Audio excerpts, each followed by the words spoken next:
Hello friends, एक बार फिर से आपका स्वागत है। दोस्तों, जो हमारी सीरीज़ थी उसी में ये नेक्स्ट चैप्टर है, 9th चैप्टर 6th क्लास का एनसीईआरटी की जो साइंस की बुक है उसको हम कवर कर रहे थे, उसी को हम कंटिन्यू करेंगे। और एक आपसे रिक्वेस्ट है, जो भी आप कई बार कमेंट करते हैं और आप बोलते हैं सर आप जवाब नहीं देते, तो उसके लिए मैंने एक सॉल्यूशन निकाला है। आज मैंने जो कम्युनिटी मेरी पोस्ट है, कम्युनिटी जो यूट्यूब पे है, वहाँ पर एक पोस्ट डाली है। वहाँ पर आप कमेंट करके जो भी आपके क्वेश्चन है वो वहाँ पर लिख सकते हैं और उनका मैं एक वीडियो बना दूंगा कल ही। जितने भी कमेंट्स आएंगे उनके सभी के जवाब देने की कोशिश करूँगा। तो आप वहाँ पर कमेंट कर सकते हैं। और फेसबुक पेज की मैं बार बार आपको बोलता हूँ, मेरा फेसबुक पेज है हरियाणा जीके के नाम से, HARIYANA जीके। ये अगर आप फेसबुक पे सर्च करेंगे तो हरियाणा सामान्य ज्ञान नाम से आपको पेज मिलेगा, उसको आप ज़रूर लाइक करें, क्योंकि मैं वहाँ डेली हरियाणा से रिलेटेड इंपॉर्टेंट अपडेट्स वहाँ पर डालता हूँ, बिल्कुल जेन्युइन सोर्सेज से। तो दोस्तों, अगर आपने चैनल को सब्सक्राइब नहीं किया है तो ज़रूर सब्सक्राइब कर लें, क्योंकि आपके आने वाले एग्जाम्स के लिए साइंस बहुत इंपॉर्टेंट रहने वाली है और मैं उसको आपको बिल्कुल बेसिक से करवा रहा हूँ। तो ये जो आपका चैप्टर है सजीव एवं उनका परिवेश, जो हमारे चारों तरफ का जो इन्वायरमेंट है उसमें जो रहने वाले बायोटिक और एबायोटिक जो सोर्सेज हैं उनके बारे में ये चैप्टर है। तो चलिए दोस्तों शुरू करते हैं। इसमें कुछ जो बातें जो होंगी जो बताने वाली, वो मैं आपको बताऊंगा। जैसे वैसे तो इसमें बेसिक बातें हैं, जैसे अगर हम मरुस्थल में जाएंगे तो वहाँ पर आपको नागफनी के पौधे देखने को मिलेंगे, जो वहाँ पर अडेप्ट हो सकते हैं वहाँ की एनवायरनमेंट के अकॉर्डिंग, वहाँ की क्लाइमेट के अकॉर्डिंग वही पौधे वहाँ पर मिलेंगे। जैसे आप बर्फीले इलाके में जाते हैं तो वहाँ पर आपको याक देखने को मिलता है। जो पेड़ वहाँ पर होते हैं उनका आकार कुछ अलग तरह का होता है। इसी टाइप से कुछ बेसिक बातें हैं। और जो कुछ फैक्ट्स होंगे, जो कुछ कंसेप्ट्स होंगे, वो मैं आपको बिल्कुल क्लियर करने की कोशिश करूँगा। और जो कुछ क्वेश्चंस जो बनते हैं, जो बिल्कुल लाइन टू लाइन जो बताने की कोशिश हो रहेगी, वो भी मैं आपको बताऊंगा। तो देख रहे हैं यहाँ पर आप एक कि जो समुद्र तट की सैर की और वहाँ कैजुराइना के वृक्ष की कतार देखी। तो ये क्वेश्चन आपसे अगर कोई पुटअप कर दे कि कैजुराइना के जो वृक्ष हैं वो कहाँ पर पाए जाते हैं, तो समुद्र तट के जो समुद्री इलाके हैं वहाँ पर ये वृक्ष पाए जाते हैं। और आपसे कोई ये पूछे कि नागफनी के वृक्ष कहाँ पर पाए जाते हैं, तो आपका आंसर होगा मरुस्थलीय इलाकों में नागफनी के जो पौधे हैं वो पाए जाते हैं। पृथ्वी पर ऐसी कोई भी जगह नहीं है जहाँ पर जो है जीव अजैव या सजीव अवस्था में ना पाए जाते हों। जैसे यहाँ पर आप देखते हैं, लोगों ने ज्वालामुखी के मुख मुहाने में भी सूक्ष्म जीवों को खोज निकाला है। जो बैक्टीरियाज हैं वो वहाँ पर भी पाए गए हैं। इसके बाद सजीव एवं उनका परिवेश, जो अलग अलग जो एनवायरनमेंट है उसी के अकॉर्डिंग वहाँ पर पशु पेड़ पौधे वहाँ पर पाए जाते हैं। तो आप देखते हैं मरुस्थल में ऊँट हैं, पर्वत जो है वहाँ पर बकरी और याक थे, पुरी के जो समुद्र तट हैं केकड़े वहाँ पर पाए गए। तो इसी प्रकार से आप जो हैं कुछ बेसिक बातें हैं यहाँ पर दी हुई हैं, छोटी, ज़्यादा समझने वाली इनके अंदर कुछ है नहीं। इसके बाद आगे हम इस चैप्टर के अंदर देखते हैं, एक एक्टिविटी दी हुई है, एक टेबल बनानी है आपको। अलग अलग जगह आप जाएंगे, वहाँ पर कौन से आपको पेड़ देखने को मिले, पौधे कौन से देखने को मिले, जीव जंतु कौन से देखने को मिले। इसके बाद यहाँ पर एक लाइन है, ये आप देख रहे हैं, श्वसन के लिए जल में विलेय वायु ऑक्सीजन का उपयोग करते हैं। जो जलीय जीव है वो उनको ऑक्सीजन कहाँ से मिलती है, कई बार ये क्वेश्चन डायरेक्टली पूछ लिया जाता है। तो जो घुली हुई ऑक्सीजन है जो पानी के अंदर, उसी को वो इस्तेमाल करते हैं। इसके बाद जो है ऊँट के जो पैर होते हैं वो लंबे होते हैं, वो उनके लिए क्या फ़ायदेमंद होते हैं, तो वो ऊँट के जितने लंबे पैर होंगे इसी वजह से वो शरीर को रेत की जो गर्मी है उससे बचाए रखते हैं। और उनके अंदर जो मूत्रोत्सर्जन की जो मात्रा बहुत कम होती है, जो यूरिनेशन जो है उनके अंदर बहुत कम होता है, और उनका जो मल है वो शुष्क होता है और पसीना भी बहुत कम आता है। इसीलिए वो कम जल की आवश्यकता होती है और कई दिनों तक वो बिना पानी के रह सकते हैं। ये कुछ अडेप्टेशंस हैं जो उनके अंदर है, जिसकी वजह से वो वहाँ पर रह पाते हैं। इसके बाद यहाँ पर जो तैरने वाले जो जलीय जीव हैं उनकी जो शरीर की जो आकृति होती है वो आपको पता है स्ट्रीमलाइंड, ये हमने पिछले चैप्टर में पढ़ा था, यहाँ पर लिखा भी हुआ है, अध्याय 8 में हम कर चुके हैं। स्ट्रीमलाइंड का मतलब क्या होता है? स्ट्रीमलाइंड होता है जैसे मछली का जो आकार होता है वो इस प्रकार से होता है, मतलब कि बीच में से जो मोटाई है वो ज़्यादा होती है और जो किनारे हैं उन पर उनकी पूंछ और जो मुंह होता है वो पतला होता है। इसी वजह से वो आसानी से तैर पाते हैं पानी के अंदर। और उनके ऊपर चिकने जो हैं सल्क भी होते हैं, सेल्स जो होते हैं जो मछलियों के ऊपर पाए जाते हैं। इसके बाद जो मछलियां हैं उनके अंदर जो सांस वो कैसे लेती हैं, तो ये आप देख रहे हैं यहाँ पर मछली के गिल क्लोम होते हैं जो उन्हें जल में श्वास लेने में सहायता करते हैं। तो कई बार ये क्वेश्चन आपसे पूछा जाता है कि जो फिशीज हैं वो रेस्पिरेशन किसके जो है ऑर्गन से करते हैं, तो आपको आंसर याद रखना है गिल्स। गिल्स या गलफड़े भी कई बार हिंदी में दे देते हैं वो आपको ऑप्शंस में। इसके बाद यहाँ पर जो है अनुकूलन, जो अडेप्टेशन है, जो योग्य बनाती है किसी भी जीव जंतु को वहाँ के परिवेश में रहने के लिए योग्य बनाती है, किसी पौधे जंतु को उसके परिवेश में रहने के लिए। जैसे आप देखते हैं जो ऊँट है उनका आकार है वो अलग प्रकार से है, उनकी अडेप्टेशन है। जैसे उनको कम पानी की आवश्यकता होती है, जो उनको मरुस्थल में रहने के लिए उनकी एबिलिटी जो है, इसीलिए वो वहाँ पर आसानी से रह सकते हैं। इसके बाद किसी सजीव का परिवेश जिसमें वह रहता है उसे आवास कहते हैं, हैबिटेट बोलते हैं जिसमें वो रहता है। इसके बाद स्थलीय आवास, जो स्थल के ऊपर रहते हैं उनको हम बोलते हैं स्थलीय आवास। इसके बाद जलीय आवास, जो जल में रहते हैं उनको जलीय आवास। जो जंतु हैं जलाशय, जलदल, झील, नदियाँ और जो समुद्र हैं वो जलीय आवास होते हैं।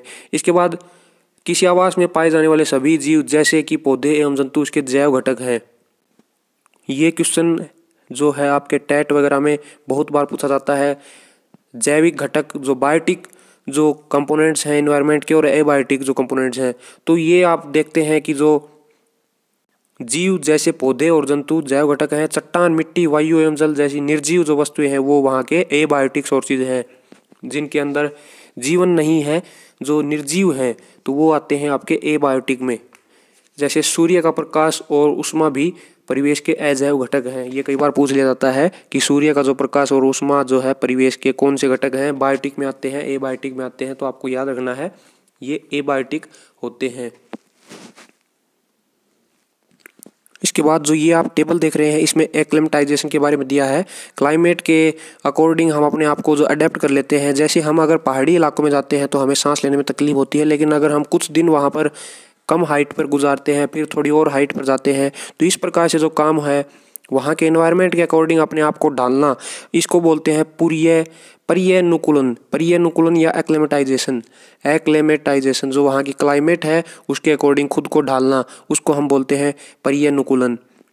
इसके बाद इस जो चैप्टर है इसमें एक ये एक्टिविटी जो आप 2 नंबर एक्टिविटी देख रहे हैं कि जो स्प्राउटेड जो सीड्स हैं, जो हमने कुछ जो मूंग के जो बीज हैं उनको भिगो कर रख दिया था, उसके बाद कुछ जो है थैलियों में हम उनको एक अंधेरे के अंदर रख देते हैं, जैसे अलमारी के अंदर रख देते हैं जिसमें धूप नहीं जाती, और एक को बिल्कुल ठंडे में रख देते हैं, फ्रीज के अंदर रख देते हैं दूसरी थैली को, और तीसरी थैली को हम धूप में रख देते हैं। इस प्रकार से ये अलग अलग जगह पर उन बीजों को हम रख देते हैं। तो कुछ दिन के बाद हम क्या देखते हैं, जो ग्रोथ है उनकी, जो उनके अंदर जो अंकुर है वो किसी के अंदर छोटे हैं किसी के अंदर बड़े हैं, क्योंकि जो है उनकी जो ग्रोथ है वो डिपेंड करती है वायु, जल, प्रकाश एवं ऊष्मा जैसे अजैव घटकों के लिए अत्यंत आवश्यक है। तो किसी को धूप कम मिल रही है, पानी नहीं मिल रहा है, वायु नहीं मिल रही है, उसी के अकॉर्डिंग उनकी ग्रोथ होती है। तो इसीलिए ये एक्टिविटी यहाँ पर की है। इसके बाद यहाँ पर एक बहुत ही इंपॉर्टेंट बात लिखी हुई है, वो केवल आपके चैप्टर के लिए इंपॉर्टेंट नहीं है, वो आपकी लाइफ में भी आपको काम आएगी। वो बात ये है कि केवल वे जीवी ही जीवित रहते हैं जो अपने आप को बदलते परिवेश के अनुसार अनुकूलित कर लेते हैं। ये आपकी लाइफ में भी लागू होती है ये बात।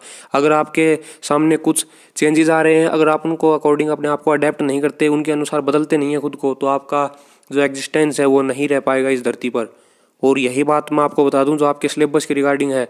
जैसे पहले जो HSSC पेपर लेती थी उसमें आप देखते थे वन लाइनर क्वेश्चन होते थे, डायरेक्ट क्वेश्चन होते थे, लेकिन अब जो आपने देखा है NCERT बेसिस लंबे लंबे क्वेश्चन आपको देखने को मिलते हैं। बस उनके अंदर कंसेप्ट छुपा होता है, वो बात आपको पता होनी चाहिए। क्वेश्चन तो वही है, तो उसी के अकॉर्डिंग आपका अगर आप नहीं डालते हैं, उसी पुराने डर्रे के ऊपर आप चलेंगे, तो आपके साथ वही होगा जो ये पीछे एग्जाम्स हुए उनमें हुआ है। क्योंकि आपने खुद को जो पैटर्न आ रहा है उसके अकॉर्डिंग अपने आप को तैयार नहीं किया है। इसके बाद विभिन्न आवासों की यात्रा। मरुस्थल के अंदर आप देखते हैं मरुस्थल के अजैव घटकों एवं ऊँट के अनुकूलन के विषय में पहले ही चर्चा कर चुके हैं। इसके बाद आप देखते हैं कि जो चूहे हैं उनकी तो टांगे भी लंबी नहीं होती, तो वो खुद को कैसे गर्मी से बचाते हैं, यही बात यहाँ पर लिखी हुई है। मरुस्थल में रहने वाले चूहे, सांप, ऊँट की भांति लंबे पैर नहीं होते, तो ये दिन के जो गर्मी है उससे बचने के लिए भूमि के अंदर जो गहरे बिल होते हैं उनके अंदर चले जाते हैं, और रात को जब ठंड होती है तो वहाँ पर से बाहर निकलते हैं। इसके बाद ये एक एक्टिविटी दी है जो हमने 7वें चैप्टर में की थी, जिसमें हमने एक थैली को बांध दिया था एक पेड़ के ऊपर, और फिर उसके बाद हमने धूप में उसको रख दिया था। कुछ देर बाद हमने उसके जो हमने थैली या पॉलीथीन उसके ऊपर बांधी थी, उसके अंदर हमें कुछ पानी की बूंदें दिखाई दी थी। तो वही काम हम जो नागफनी का पौधा है उसके साथ करते हैं तो आप क्या देखते हैं कि जो नागफनी का पौधा है उसके अंदर जो वाष्पोत्सर्जन जो है वो बहुत ही कम हुआ है। जो पानी जो रिलीज करते हैं पौधे वो काम जो है नागफनी के पौधे के अंदर कम ही हुआ है। तो जो ये काम है वो इसलिए हुआ है क्योंकि नागफनी जो है अपने आप को ढाल लेती है कम पानी के अनुसार। प्रकाश संश्लेषण सामान्यतः तने में होता है। ये बात आपको बहुत ही इंपॉर्टेंट बात है। अगर आपसे कोई ये पूछता है कि नागफनी के पौधा जो है उसके अंदर मुख्यतः जो फोटोसिंथेसिस की जो प्रोसेस है वो कहाँ पर होती है, तो आपको याद रखना है ये जो नागफनी के अंदर जो आप देखते हैं वो तना ही होता है बेसिकली, क्योंकि उसकी जो पत्तियां होती हैं वो तो कांटों के अंदर बदल जाती हैं। तो ये बात आपको याद रखनी है। एक बात तो ये कि नागफनी के पौधे पाए कहाँ पर जाते हैं। कुछ पौधों में पत्तियां कांटों सूल का रूप ले लेती हैं। तो आपसे ये पूछा जाए जो नागफनी के पौधे हैं उसके अंदर जो कांटे हैं वो किससे बनते हैं, तो पत्तियों से बनते हैं, जिससे कि पानी का जो लॉस है, जो वाटर लॉस है वो उनके अंदर कम से कम हो। इसके बाद पर्वतीय क्षेत्र में हम देखते हैं जो ये पेड़ का आकार दिया हुआ है त्रिकोणीय, इससे क्या होता है अगर इनके ऊपर बारिश होती है, बर्फ होती है तो आसानी से नीचे ढल जाता है, नीचे गिर जाता है। बर्फ अगर गिरेगी तो सीधी नीचे आ जाएगी। सभी जगह यही काम होता है, खुद को अपने जो है परिवेश के अनुसार सभी जीव जंतु पेड़ पौधे डाल लेते हैं। जैसे आप अगर देखते हैं याक जो है उसके ऊपर लंबे लंबे बाल होते हैं जो ठंड से बचाते हैं। पहाड़ी जो तेंदुआ होता है उसके ऊपर भी फर होते हैं जो उसको ठंड से बचाते हैं। घास सल के अंदर आप देखते हैं कि जो शेर है उसका जो रंग होता है वो मटमैला होता है। वो इसी को जो शिकार करने के लिए यहाँ पर जो आप बात पढ़ रहे हैं उसका मटमैला हल्का भूरा रंग शिकार के दौरान उसे घास या सूखे मैदान में छिपाए रखता है। तो जो घास के जो स्थल होते हैं उसके अंदर आप ये जो फोटो देख रहे हैं, जो शेर है उसका रंग जो है मटमैला या भूरा है, जो कि सूखी हुई घास है उसके अंदर मिल जाता है और जो शिकार करने में उसको आसानी होती है क्योंकि वो जो उसका शिकार होता है वो उसको देख नहीं पाता। तो लेकिन जो हिरण है उसके भी कुछ अडेप्टेशंस हैं जो उसको शिकार से, जो शेर है उससे बचाती हैं। वो क्या है, उसके लंबे कान हैं, उसकी जो आंखें हैं वो साइड में हैं जिससे कि वो पीछे भी आसानी से देख सकता है। तो ये प्रकृति ने अपने आप को डाला है इस अनुसार कि वो बच पाएँ। लेकिन ये जो है प्रकृति का नियम है, ये चलता रहेगा। वो शिकार भी होते रहेंगे क्योंकि अगर शेर शिकार नहीं करेगा तो आप देखते हैं कि इम्बैलेंस हो जाएगा प्रकृति के अंदर। हिरणों की जो संख्या इतनी हो जाएगी वो सारे जो घास के स्थल हैं उनको ख़त्म कर देंगे चर चर के। तो इसलिए जो है प्रकृति ने ये सभी चीज़ें बनाई है। लेकिन जो इंसान है लगातार इसके साथ छेड़छाड़ कर रहा है, जिससे कि आपको देखने को मिला है जो बाढ़ है, जो मिट्टी का कटाव है बहुत ज़्यादा हो चुका है। ग्लोबल वार्मिंग की जो समस्याएं हैं, जो पर्यावरण जो समस्याएं हैं वो इसी के लिए इंसान के सामने आई हैं। कार्बन उत्सर्जन, ये सारी बातें हम आने वाली जो आपकी क्लासेज हैं बिल्कुल बेसिक से आपको बताने की कोशिश करेंगे। अगर आप हमारे साथ जुड़े रहते हैं तो हम इसीलिए मैं आपको बार बार रिक्वेस्ट करता हूँ कि आप ज़रूर हमारे चैनल के साथ जुड़े रहें और अपने बाकी साथियों तक भी हमारे जो चैनल को पहुँचाएँ। इसके बाद यहाँ पर इस चैप्टर के अंदर आप देखते हैं बहुत ही इंपॉर्टेंट बात यहाँ पर लिखी हुई है कि डॉल्फिन और जो व्हेल जो हैं उनके अंदर गिल्स नहीं होते, उनके अंदर होते हैं वात छिद्र, जो क्लोम होते हैं या नोस्ट्रिल्स या ब्लो होल्स हम इनको बोलते हैं, वात छिद्र। और ये लंबे जल में लंबे समय तक बिना श्वास लिए रह सकते हैं। ये समय समय पर समुद्री सतह पर बाहर आकर श्वसन छिद्रों से जल बाहर निकालते हैं। जो नोस्ट्रिल्स हैं उनका ये इस्तेमाल करते हैं और आप देखते भी हैं डॉल्फिन जो है लगातार डुबकी लगाती है फिर बाहर निकलती है, फिर डुबकी लगाती है फिर बाहर निकलती है। वो इसी काम को करने के लिए बाहर आती है बार बार, क्योंकि उनके अंदर गिल्स है वो मौजूद नहीं होते और जो पानी के अंदर घुली हुई ऑक्सीजन है उसको वो यूज नहीं कर सकते। इसके बाद इस चैप्टर में बाकी अडेप्टेशंस दी हुई हैं, जैसे ये जलीय पौधे हैं जो जल की सतह के ऊपर पलवन करते हैं। यह भी एक बायोटिक सोर्स है जो कंपोनेंट है। इसके बाद मेंढक के बारे में दिया है, इसके कि जो पिछले जो पैर होते हैं वो लंबे और मजबूत होते हैं जो उन्हें छलांग लगाने में, शिकार करने में सहायता करते हैं। इसके बाद इसमें यहाँ पर एक और बहुत ही इम्पोर्टेंट जो है फैक्ट है, यहाँ पर आप देखते हैं, ये आपसे वैसे पूछा जा सकता है जीके में कई बार कि जो कंप्लीट नॉनसेंस जो कविता है वो किसने लिखी है, एडवर्ड लीयर द्वारा रचित। तो ये कुछ छोटी छोटी बातें हैं, ये आपको ज़रूर ध्यान रखनी है।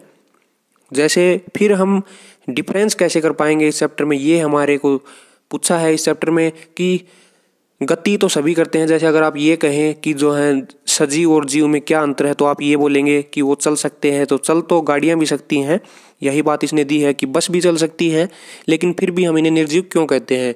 तो इस चैप्टर के अंदर इन सभी बातों का आपको आगे जवाब मिलेगा।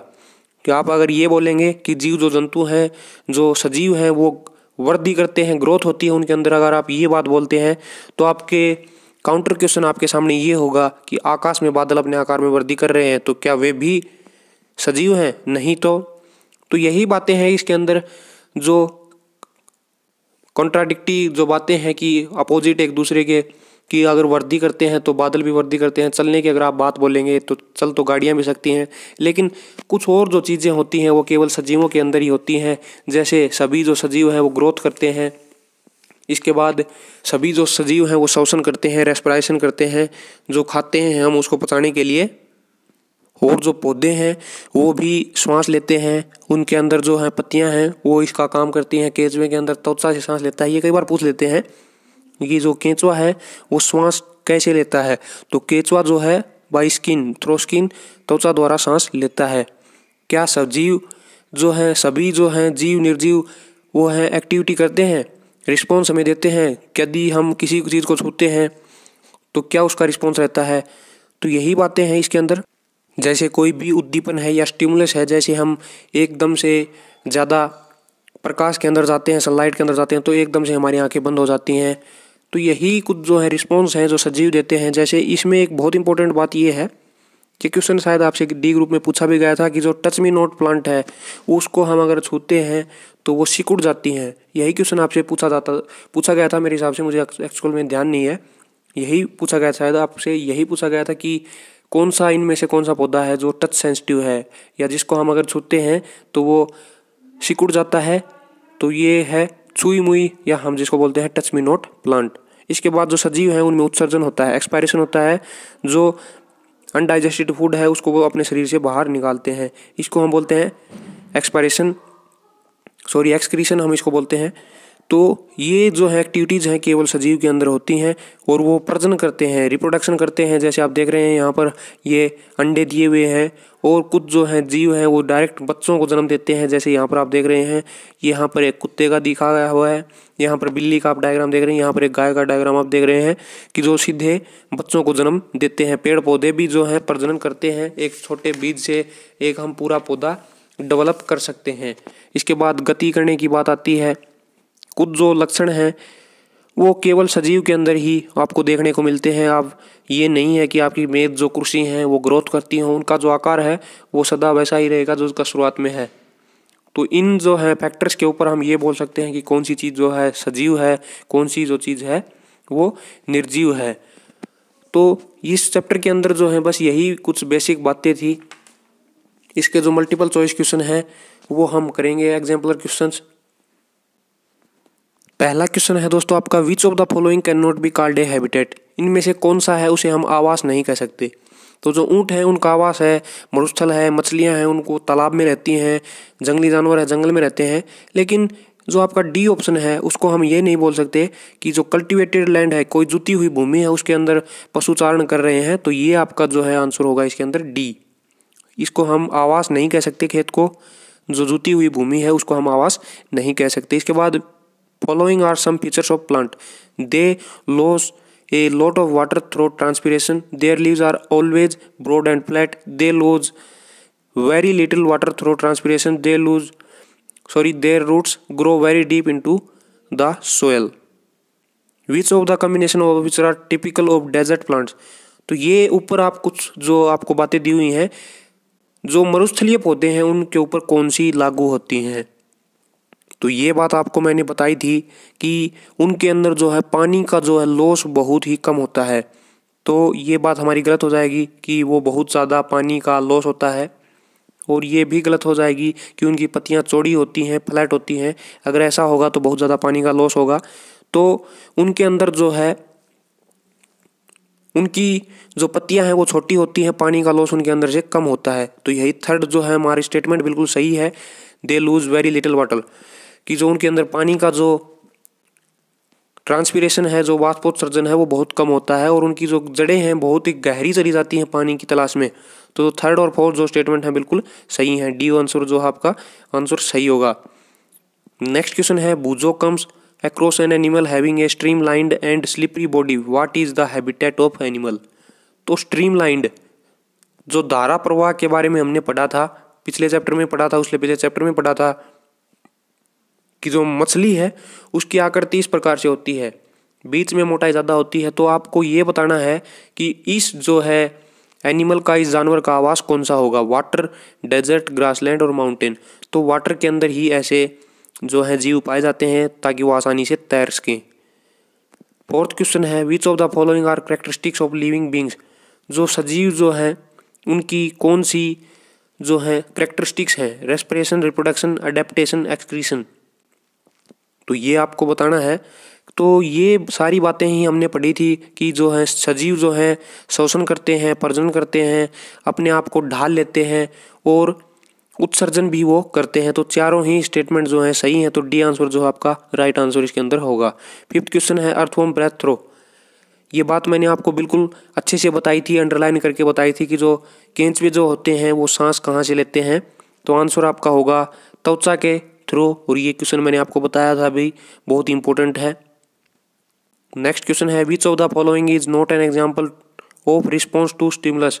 किसी भी उद्दीपन के लिए रिस्पॉन्स कौन सा सही नहीं है। Watering in mouth when we see delicious food. तो ये तो होता है हमारे साथ, जब भी हम कोई स्वादिष्ट भोजन देते हैं तो हमारे मुंह के अंदर पानी आ जाता है, सही बात है। Closing of leaves of mimosa plant when touch. Mimosa का जो प्लांट है उसको हम टच करते हैं तो वो उसकी जो पत्तियां हैं वो बंद हो जाती हैं। थर्ड जो स्टेटमेंट है shutting our eyes when an object is suddenly thrown in our direction. हमारी जो आंखें हैं वो बंद हो जाती हैं जब भी कोई चीज़ हमारी तरफ फेंकी जाती है। ए चिक hatching out of an egg.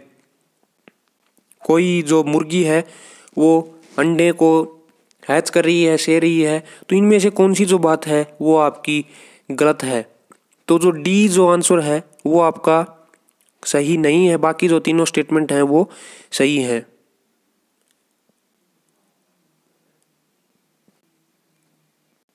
Next question है सेवंथ क्वेश्चन आपका विच of the following is correct for respiration in plant. पौधों के अंदर श्वसन से संबंधित कौन सी बात सही है। Respiration take place only during the day time. Respiration takes place only during night. Respiration takes place both during. जो है पौधों के अंदर जो श्वसन है केवल दिन में होता है, केवल रात में होता है, दिन में भी होता है, रात में भी होता है। फोर्थ है respiration take place only when plants are not making food. Respiration जो श्वसन है केवल तब होता है जब पौधे भोजन ना बना रहे हों। तो ये जो बात है ये आपकी बिल्कुल गलत है। सॉरी, इसमें हमसे करेक्ट बात पूछी है कि रेस्पिरेशन जो है श्वसन तो दिन और रात चलता ही रहता है जो है पौधों के अंदर। ऐसी बात नहीं है कि वो दिन में श्वसन करना चालू रखते हैं और रात में बंद कर देते हैं। तो ये बात यहाँ पर ऊपर जो दी हुई है गलत है कि वो केवल दिन में करते हैं या रात में करते हैं। तो दोनों ही टाइम रेस्पिरेशन तो चलता रहता है। फोटोसिंथेसिस जो है भोजन बनाने की जो प्रक्रिया है वो केवल सूर्य के प्रकाश के दौरान होती है। ये बात अगर होती तो भी सही होती। तो सेवंथ का जो आपका आंसर होगा वो आपका होगा सी ऑप्शन की जो है दिन और रात दोनों ही समय पर श्वसन होता रहता है पेड़ों के अंदर। नेक्स्ट है which of the following is incorrect statement about excretion. उत्सर्जन के बारे में इनमें से कौन सा कथन गलत है। Excretion take place in plants. Excretion केवल पौधों के अंदर होता है। Excretion take place both in plants and animals. Excretion जो है उत्सर्जन जो है पेड़ पौधे और जो है जानवरों के अंदर दोनों के अंदर होता है। Excretion is the process of getting rid of excess water only. जो है उत्सर्जन जो है केवल ज़्यादा जो पानी है आवश्यकता से अधिक उससे निजात पाने के लिए किया जाता है। Secretion is one method of excretion. जो है सिक्रीट करते हैं जो भी हम, तो वो उत्सर्जन के अंदर तरीका है एक। तो इसके अंदर जो आपका आंसर होगा ये गलत बात हमसे पूछी थी कि कौन सी स्टेटमेंट गलत है। Excretion is the process of getting rid केवल हमारे शरीर के अंदर जो आवश्यकता से अधिक पानी है उससे निजात पाने के लिए नहीं है। एक्सक्रीशन में जो विषैले पदार्थ हमारे शरीर के अंदर होते हैं उनको भी हम उत्सर्जित हमारे शरीर से बाहर निकाल देते हैं। तो ये जो थर्ड जो स्टेटमेंट थी वो गलत थी। नाइन्थ क्वेश्चन है आपका choose the set that represents only the biotic components of a habitat. इस टाइप के जो क्वेश्चन होते हैं आपसे एचटेट और सीटेट वगैरह में पूछे जाते हैं जो इन्वायरमेंट के अकॉर्डिंग आते हैं जो क्वेश्चन। तो पहला जो आपका क्वेश्चन दिया गया है टाइगर, डियर, ग्रास और सोयल। आपसे पूछे हैं केवल सजीव का उदाहरण, क्वेश्चन नंबर 9। तो पहले के अंदर आप देखते हैं सोयल जो है सजीव नहीं है, इसके बाद रॉक नहीं है इसके अंदर, इससे अगला जो है सैंड मिट्टी भी नहीं है, aquatic plant, fish, frog, insect. जो जलीय पौधे हैं, मछलियां हैं, मेंढक हैं और जो कीड़े हैं, ये सारे सजीव के अंदर आते हैं। डी आंसर होगा आपका correct. Which of the following is not associated with reproduction, जो प्रजनन से है कौन सा संबंधित नहीं है। A new leaf coming out of a tree branch, एक नई पत्ती जो पेड़ की टहनी से बाहर आ रही है। A dog giving birth to puppy, एक जो है कुत्ता एक बच्चे को जन्म दे रहा है। A seed growing into A plant, एक जो है बीज जो है उग रहा है। चीक हैचिंग फ्रॉम एन एग, जो चूजों को जन्म दे रही है, हैच कर रही है वो। तो इसके अंदर जो है आप देखते हैं जो पत्ती है, एक पेड़ की टहनी से नई पत्ती है, वो उसकी ग्रोथ के अंदर आएगी, ना कि रिप्रोडक्शन के अंदर। उसका जो है ग्रोथ हो रही है, ना कि रिप्रोडक्शन, क्योंकि रिप्रोडक्शन तो हम उसको बोलेंगे एक बीज से जो एक पौधा जब उगता है उसको हम रिप्रोडक्शन बोलेंगे, ना कि नई पत्तियां जो आती हैं उनको हम रिप्रोडक्शन बोलेंगे। तो ये जो कथन है उससे संबंधित नहीं है। इसके बाद choose the odd one out from below with respect to reproduction, जो प्रजनन के बारे में है जो अलग है बाकी से उसको अलग छांटना है। एग्स ऑफ हैन, जो मुर्गियां हैं वो अंडे देती हैं। सीड ऑफ प्लांट्स, जो पौधों के जो बीज हैं। बर्ड्स ऑफ पोटैटो, पोटैटो के जो बर्ड्स होते हैं जो आंखें होती हैं वो। Roots of a mango tree, तो रिप्रोडक्शन के अंदर कौन सा नहीं आता है। तो जड़ें जो हैं ये कुछ भी संबंधित नहीं है। अंडे जो है मुर्गी देती है, सही बात है, रिप्रोडक्शन के अंदर आता है। बीज से पौधे बनते हैं, सही बात है। जो आलू की जो आंखें होती हैं उससे ही नया आलू उगता है। तो ये तीनों तो सही है, लेकिन जो डी स्टेटमेंट है वो गलत है। 12th क्वेश्चन है, although organisms die their kind continue to live on earth, which characteristic of living organism make this possible, कि जो जीव जंतु हैं वो तो मर जाते हैं, फिर भी उन्हीं की जो प्रजाति है वो इस धरती पर मौजूद रहती है, किस कारण से वो रह पाती है। तो बिल्कुल ही इजी क्वेश्चन है, आपको पता है वो प्रजनन करते हैं, इससे कि उनका जो है अस्तित्व यहाँ पर रहता है। नेक्स्ट है, if you happen to go to a desert what changes do you expect to observe in the urine you excrete, अगर आप एक मरुस्थल में अंदर जाते हैं तो आपका जो उत्सर्जित जो यूरिन है उसके अंदर आपको क्या बदलाव देखने को मिलेगा। पहला है excrete small amount of urine, आपका जो है उत्सर्जन बहुत ही कम होगा, यूरिनेशन जो है मूत्र जो है बहुत कम मात्रा में निकलेगा। इसके बाद सेकंड है excrete large amount of urine, बहुत ज़्यादा मात्रा में आपका मूत्र जो है वो होगा। थर्ड है एक्सक्रीट कंसंट्रेटेड यूरिन, कंसंट्रेटेड और ये सैचुरेटेड हमने पढ़ा था जो हमने 3rd या 4th चैप्टर के अंदर। और नेक्स्ट है excrete very dilute urine, dilute क्या होता है और कंसंट्रेटेड क्या होता है, ये मैंने आपको बताया था जब आपको ये समझाया था मैंने कि एक ऐसी लिमिट आ जाती है अगर हम पानी के अंदर नमक मिलाते रहें तो एक ऐसी सिचुएशन आ जाएगी जिससे कि उसके बाद उसके अंदर और ज़्यादा नमक उस पानी के अंदर नहीं घुल सकता। डाइल्यूट होता है पतला या जिसके अंदर कम मात्रा हो जो सॉल्यूशन की, जैसे पानी के अंदर नमक की बहुत कम मात्रा हो। इसी प्रकार से कौन सी जो स्टेटमेंट है वो आपको बदलाव देखने को मिलेगा। तो जो आपको पता है बहुत ही आपका जो रंग है उसका बदल जाएगा, पीले रंग का मूत्र होगा, कंसंट्रेशन उसके अंदर ज़्यादा होगी, जो विषैले जो पदार्थ हैं उनकी स्मॉल अमाउंट ऑफ यूरिन, और जो है मूत्र जो विसर्जन होगा बहुत ही कम होगा, क्योंकि वहाँ पर आपको बॉडी जो है अपने आप को अडेप्ट कर लेती है उस क्लाइमेट के अकॉर्डिंग। तो पहली और जो थर्ड जो स्टेटमेंट है वो बिल्कुल सही है। वैसे भी आप इस बात से भी अंदाज़ा लगा सकते थे, ये जो स्टेटमेंट है लार्ज अमाउंट ऑफ यूरिन, मरुस्थल के अंदर जाते हैं तो बहुत ही कम जो है मूत्र हमारे शरीर से बाहर निकलता है, तो ये जिसके अंदर दी हुई है वो दोनों स्टेटमेंट गलत होनी थी। तो ये दोनों के अंदर दी हुई है, बाकी हमारे पास 2 ही ऑप्शन बचते थे, फर्स्ट और फोर्थ। तो डाइल्यूट तो होना ही नहीं है, कंसनट्रेटेड होगा, उसका रंग जो है वो ज़्यादा पीला होगा, गाढ़ा होगा। तो ये जो स्टेटमेंट है सही है पहली और तीसरी। तो ये 13 क्वेश्चन थे दोस्तों इस चैप्टर के, ये हमने कंप्लीट कर लिया है ये चैप्टर। नेक्स्ट चैप्टर होगा आपका, जो एक बात मैंने आपको बोली थी, जो भी आपके क्वेश्चन है वो कमेंट कर सकते हैं कम्युनिटी के अंदर, मैंने एक पोस्ट डाल रखी है, जो भी बात आपको पूछनी है। Thank you. वो चैनल को सब्सक्राइब नहीं किया जरूर सब्सक्राइब कर लें और बाकी अपने साथियों तक बताएं जरूर। Thank you.